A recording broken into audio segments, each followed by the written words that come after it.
Hello everyone welcome to our channel MBA education. तो पे आज आम तुम आलोचना करवा दशम श्रेणी अर्धवार्षिक परीक्षार साहित्यर तुम मोस्ट इम्पोर्टाट 10टी एसे ओके जहाँकि तुम हाफेली एग्जाम अर्धवार्षिक एग्जाम 70 ରୁ 80% आसबार संभावना अच्छी। तो वीडियो को जल्दी जल्दी लाइक कर दिंतु आउ चैनल को जल्दी जल्दी सब्सक्राइब कर दिंतु ओके जहाँफल आपण मान पाखे वीडियो प्रथम नोटिफिकेशन पहुँच पार। तो चलतु देखो प्रथम नंबर अच्छे आपर ओडिशार पल्ली प्रकृति ओके ये 2016 आपर पड़ता आम प्रिवियस इयर किसी आनीचु आउ कि सिलेक्शन आनीचु। सो यहाँ हूँ प्रिवियस इयर 2016 आसाला मे भी तुम यहाँ पढ़ी पारे ओके। तो देखा 2 नंबर कौन अच्छी शीतकालीन पल्लीर दृश्य ओके ये 2018 तुम आसाला ए भी पढ़ी पारे ओके। यहाँ हूँ इम्पोर्टाट क्वेश्चन इम्पोर्टाट एस ओके। सो यहाँ तुम पढ़ी पारे ओके। सो देन देखा 3 नंबर अच्छे तुम परिवेश स्वच्छता यहाँ 2018 आसाला 16 भी आसाला 15 आसाला ओके। तो देन देखा 4 नंबर ओके परिवेश और ताहार सुरक्षा ओके।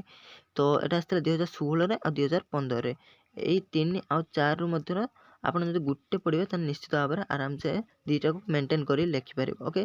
तो देन देखा 5 नंबर तुम जीवनर लक्ष्य यहाँ 2016 आसाला ओके। तो तुम यहाँ मे भी पढ़ी पारे। देन आसला 6 नंबर छात्र जीवनर समाज सेवा सो एटा भी टिके पढ़ी देथिबो ओके। देन देखा 7 नंबर नारी शिक्षा ओके नारी शिक्षा भी पढ़ी जाई पारे ओके।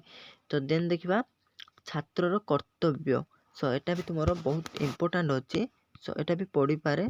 देन देखा 9 नंबर ओके ये सब सिलेक्शन क्वेश्चन ओके।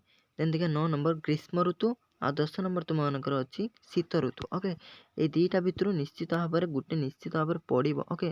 तो देखिपार 9 नंबर तुम ग्रीष्म ऋतु 2022 पड़ता 2020 पड़ता माने रिसेंटली यहाँ आसाला। 10 नंबर जो अच्छी शीत ऋतु यहाँ रिसेंटली 2022 आसी 18 और 2015 ओके। तो मोस्ट इम्पोर्टाट या भितर निश्चित भाव में तुम गोटे आसबार चान्स अच्छी 90% ओके।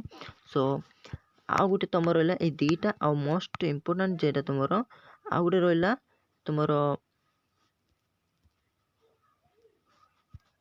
ओडिशार पल्ली प्रकृति और शीतकालीन पल्लीर दृश्य ओके।